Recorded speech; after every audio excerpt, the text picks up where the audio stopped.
All right, if you've ever dipped your toe into e-commerce, you know the feeling. Choosing a dropshipping partner can feel like you're lost in a maze. You've got dozens of platforms, they're all promising you the moon. So how in the world do you pick the right one? Well, today, we're going to cut right through all that noise and find some real answers. Okay, let's get right to the heart of it. The one question that really, truly matters. What does it actually cost to sell a single item? Now, it sounds super simple, right? But the real math behind that very first sale, well, it changes absolutely everything about how you should be building your business. So let's start with what I like to call the platform paradox. You see, the dropshipping market, it's not a one-size-fits-all game anymore.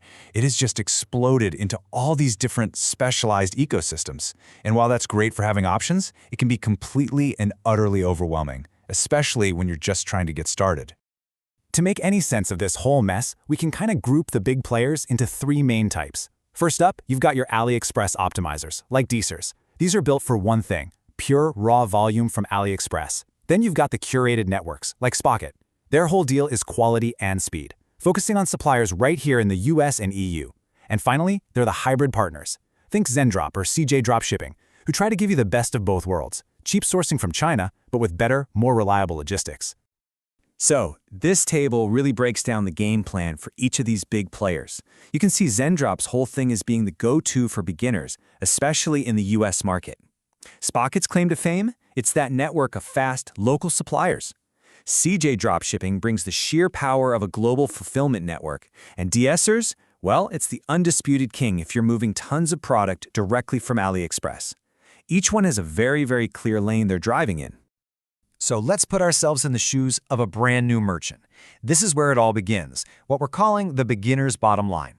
It's that simple, exciting math that gets everyone so fired up about dropshipping in the first place. Okay, so to make this super concrete, we're going to model out the sale of a single, trendy fashion accessory. You know the type. Maybe a cool necklace, a unique bracelet. It's that classic dropshipping product that looks like it's worth way more than it actually costs. And this right here is the dream in a nutshell. You sell the accessory for just under $50. Subtract the $8 it cost you and another $5 for shipping, and bam, a perceived profit of almost $37. It just looks so incredibly easy, doesn't it? This is the simple math that launches thousands of stores. But, and this is a huge but, it's missing some really crucial pieces of the puzzle. And this is where reality hits hard. Welcome to the real cost of a customer.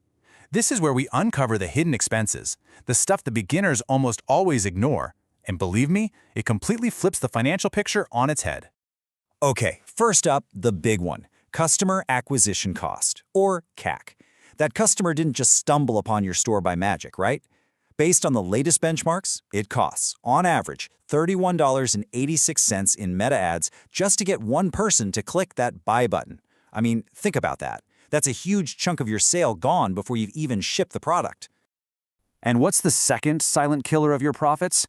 Oh yeah, returns. The average return rate in e-commerce is over 20%. That means for every 5 things you sell, 1 is coming right back at you.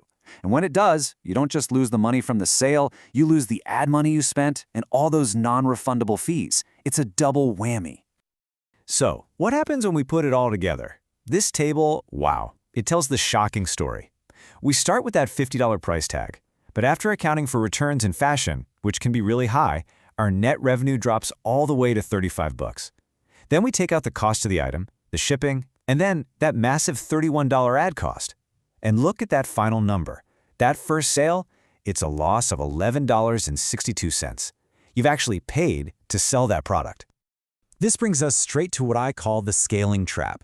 It's this bizarre paradox where the very platform that felt like a dream for your first 10 sales turns into an absolute nightmare when you hit 100. A really good start can go wrong fast. And you can see this perfectly in the reviews for a platform like Zendrop. On one hand, you've got the beginners just raving. So easy to use. The support is amazing. But then you look at the reviews from people who are actually starting to move some product, and suddenly the complaints get really serious. Selling items that are out of stock, insane shipping delays, shady billing issues. It's like they're talking about 2 totally different companies. And this quote from a user, man, it just says it all. 5 weeks for one delivery, 4 weeks for the next. And packages just getting lost in the system with absolutely zero communication. This is the kind of operational meltdown that can completely destroy a brand's reputation right when it's starting to take off. The platform that helped you start is now the very thing holding you back. So, how do you avoid falling into this trap? Well, it all comes down to finding your strategic fit. Okay, enough with the problems, right? Let's talk solutions. This is all about giving you a real, actionable way to choose the right partner based on what your specific mission is.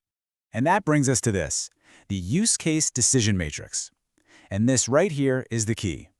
You have to understand that the best platform doesn't exist. There's only the best platform for you.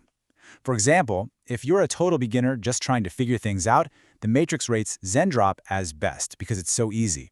But what if your mission is to build a serious brand with custom packaging and inserts? Well, then CJ Dropshipping gets the best rating for that. It's all about matching the tool to the job. So let's lock in the key takeaways from all this. First, you've got to accept that your first sale is almost always a loss. That customer acquisition cost is just too high up front.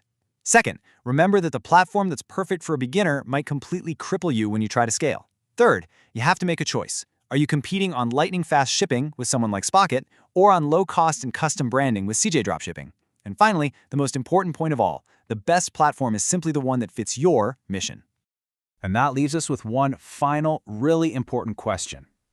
I want you to look at the platform you're using right now, or the one you're thinking about choosing, and ask yourself this, honestly. Is it a Launchpad built to help you soar? Or is it a comfortable cage that feels safe now, but will eventually limit how high you can fly? The answer to that question will define your future.